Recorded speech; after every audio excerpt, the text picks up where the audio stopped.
Hi everyone, welcome to this new lecture of fluid mechanics. In this lecture, we'll discuss a concept regarding types of forces acting in moving fluids. So, in this, we'll discuss number of forces which are acting on the moving fluids. Actually, for any kind of fluid problems, so the forces which is acting, it may be single one or maybe combination of multiple number of forces. So here we'll discuss what are the forces are acting on the moving fluid. So actually some forces are there. First one is, we can write, this is inertia force. Inertia force. And similarly, second one, we can write viscous force. Viscous force. And third is, we can write gravity force. And similarly, fourth is, we can write pressure force. And fifth one, we can mention surface tension force. And the last one, this is elastic force. This is elastic force. So these are some forces which are acting on the fluid flow. Okay.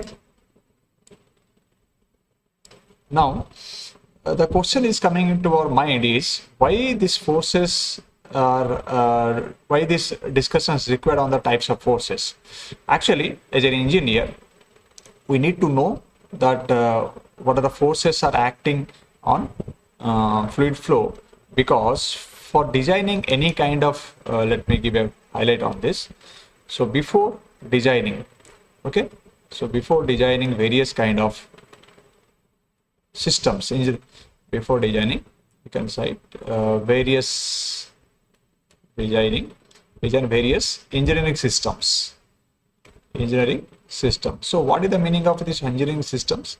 That means in the engineering, we have number of equipments are there or systems are present. So before going to design that, suppose if you are going to design any kind of pipeline, so for that also we require that analysis required on the pipeline. So from which point it will start, from which point it will end, and what is the distance from the starting to ending point, and what is the sloping, and what is the impact of gravity. So all the things need to be calculated before designing the pipeline. Similarly, if you are designing any kind of aircraft, so there also impact of velocity, then drag force and viscous force. So all the things required for calculation of this. Similarly, if you are designing any kind of water treatment plant, so everywhere, wherever this concept of fluid is there, so we need to consider this kind of forces in that. So why this point again important in this? As an engineer, we need to use these forces. We can use these forces for what purpose? Use these forces to calculate the dimensionless numbers. To calculate the dimensionless numbers. So these dimensionless numbers we'll discuss in our next lecture. So to calculate this dimensionless numbers, we require this kind of, these are the forces actually. Then that will help to analyze, or you can say to predict the fluid flow behaviors. Okay, so how this fluid is behaving, to understand that we require these forces. So these are the two basic important thing why we require this types of forces which is acting on the moving fluid. So these are the 6 types of forces. So let's discuss one by one. So first one, let me consider, as I told you, first one is the inertia force. So inertia force is nothing but, we can say, it is the sum of or product of, we can write. So inertia force, let me first write down. It is defined by Fi. F subscript I, we can write. So inertia force is defined as the product of mass into acceleration. Mass into acceleration of the flowing fluid. And this inertia force should be always keep in mind. It will the direction will be opposite opposite to the direction of acceleration. So this is mass of the fluid and this is acceleration of the fluid. So each direction will be opposite to the acceleration. Suppose any kind of, let me consider, there is a pipe flow is there, and in the pipe flow, suppose some kind of bending is there and some kind of expansion will be there. Okay, so in that pipe flow, when the fluid is flowing, so how the fluid is moving and what is the mass of the fluid? Okay, so that mass and acceleration.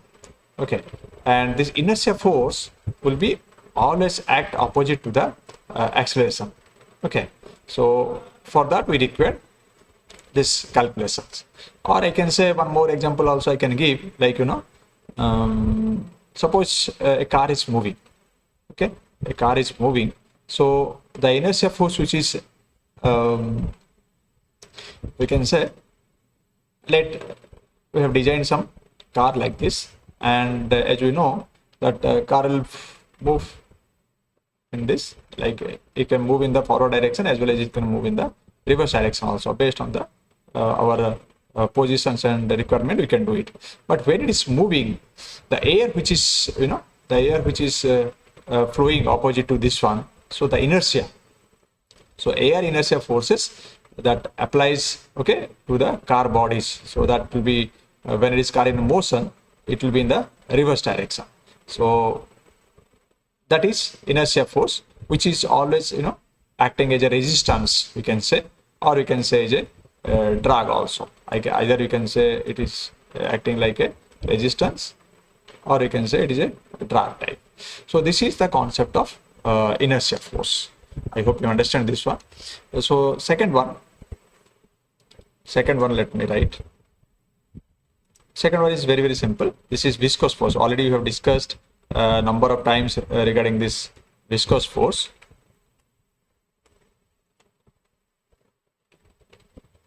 The second one is viscous force.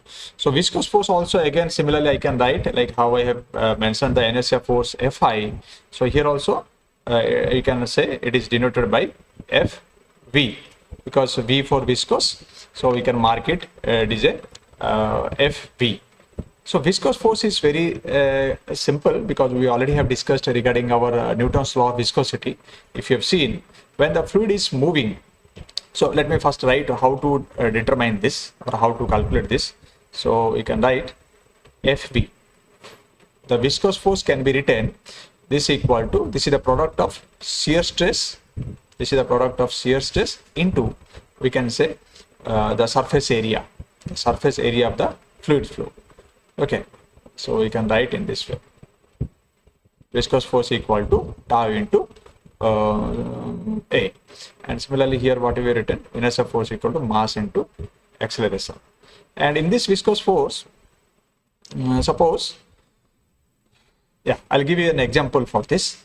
In our previous lecture already have discussed regarding our Newton's law of viscosity. There I have shown you, when the fluid is flowing, suppose the fluid is flowing in this all directions, and there we can see, here we can see the velocity of this layer.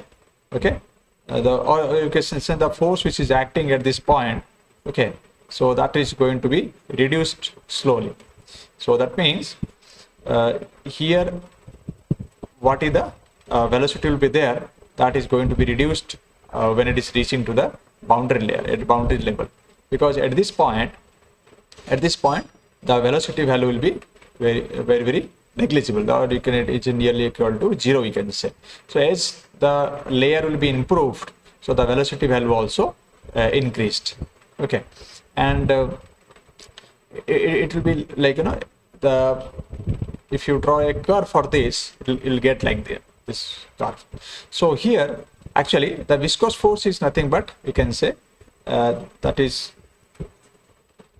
acting on the reverse to the fluid flow, that is, we can say, viscosity. This is mu equal to viscosity. But when you are considering the viscous force, so here we can write, this is the internal friction force. So why it is happening? Because of internal frictional force or viscosity. Okay, that's why it is called a viscous force. So how to calculate this one? this tau or the shear stress into the area. So again, one more example I'll give. Okay, so suppose a pipe you consider, you can consider, and in this pipe let flow water, and another one pipe you consider. In this pipe let flow uh, here also let flow another one liquid, that is honey. So we can see the pipe where the water is flowing, we can very fast the fluid can come out, but here we can see the fluid will not move that much fast because of the viscosity of the fluid. As we know that the viscosity of honey is more than the viscosity of water, so it will be behave like this. So the fluid flow, as I told you, that in the water supply system, it is very much important, okay, to find out the viscous effect also. Okay, and this is one, and we know that the tau formula also we know. So because in the Newton's law of viscosity we have derived, so we can write this is viscous force equal to tau value, we know that mu into du by dy into a. So this one we can write. So tau equal to shear stress, that we can write mu into du by dy. Mu equal to what? Viscosity, as I told you, viscosity, and this is velocity gradient. Du means the change in velocity, this is change in distance, and this is area. So this is about the viscous force. Similarly we can write the next one, that is gravity force. Yeah, the next one is, let's write down here. The third one is gravity force. So this is very, very simple. I'll just give an example so that you can understand in this. This is gravity force. So gravity force is indicated by, similarly how we are indicating that one, we can indicate here. This is Fg. This is Fg. So Fg we can write, this is the product of mass into acceleration due to the gravity. So mass into acceleration due to the gravity. Okay, so this can be present in case of any kind of open surface flow. Actually, the application of this gravity flow will be any kind of open surface flow. So this mg we can write mass. So mass we can write, we know that density equal to mass by volume, and here density equal to mass by volume. So mass equal to, we can write rho into v. So this rho into v we can put it here, rho into v into g. So this is gravity force. So due to this gravity we can estimate the water supply. Okay, when the water is supplying from a tank or from a reservoir to the other areas, so this gravity force calculations is required to identify that. So that is one problem. That is the application of this gravity force. And as I told you, this is an application of open surface flow also. Suppose we are constructing any kind of malls or a big buildings. So there we need to estimate these things, like how the water will be flows from top floor to the bottom floor, from each places like kitchen rooms, bathrooms, everywhere. So that is the gravity force. Similarly, the next one is fourth one, that is pressure force. So this is also quite simple. This is also pressure force. So pressure force, again we can indicate this one with the value of Fp. We can write this is Fp. So pressure force also we can calculate by what is the intensity of pressure. Actually, we know that pressure equal to force by area. So we can write the pressure force Fp equal to, this is P into area. So the intensity of pressure into the area. So the cross-sectional area of the fluid flow. So this can be taken or considered in case of pipe flow. In case of pipe flow, or any kind of, as I told you, tank flow also we can consider. So due to this pressure, okay, I'll give a small example here. Suppose we have a this one also we have discussed regarding the hydrostatic law topic. Suppose in a tank we have full of water is there, and what is the pressure at this? What is the pressure which is present at different level of this tank that can be identified? Now see, if I put a pipe here, a pipeline here, so the water which will come out from this pipe, it will be fall like like this. It will fall in this because very above to this position, very less liquid or less fluid is present at this height. So that's why the pressure will be also very less. And similarly, if I put a hole in this point and I'll insert a pipe in this, then here I'll get a little bit more distance of liquid that will come out from this tank, and it will be go a little bit more distance from this point, because if you see the distance height, so that is the position of this pipe from the surface level little bit more. So that's why the pressure which is impacting at this point will be more than the previous one, so that the distance of pipe position also will be, flow position will be more than this one. Similarly, if I put a hole on this bottom layer at this point, so you can get a force like up to here. That means the water will be flows up to a distance like more distance than the previous two one. So this is the concept of this pressure force. So as you increase the height of liquid, you will get the more pressure inside this. Okay, so this one already we have discussed in our hydrostatic law time concept.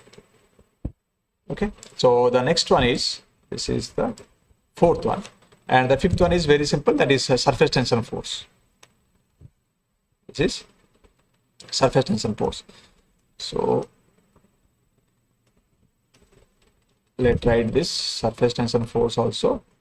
Simple. If you have seen the video of surface tension, so there we can understand what is this concept. Actually, the surface tension force also you can denote this one Fs.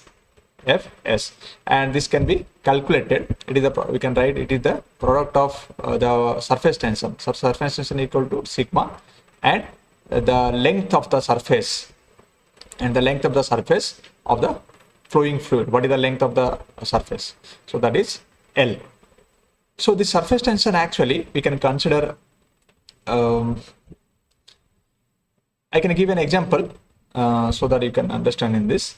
So in small droplets, any kind of, you can say droplets of water. Okay, droplets of water. So the surface tension that will help the droplet of the water surface. Okay, and that maintaining the shape of the water bubbles. So it decides. Okay, and if you see in the surface of water, if any kind of insects are sitting in that, so how these insects is present with the help of this area. So like many examples I have given during the discussion of the surface tension, you can refer that one. So this is one impact.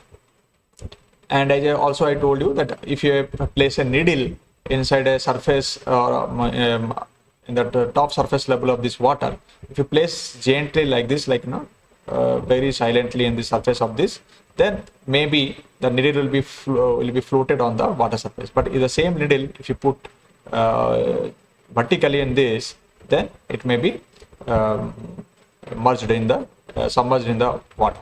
So it depends upon the load what we are giving. So actually we have calculated the surface tension, that is force by length.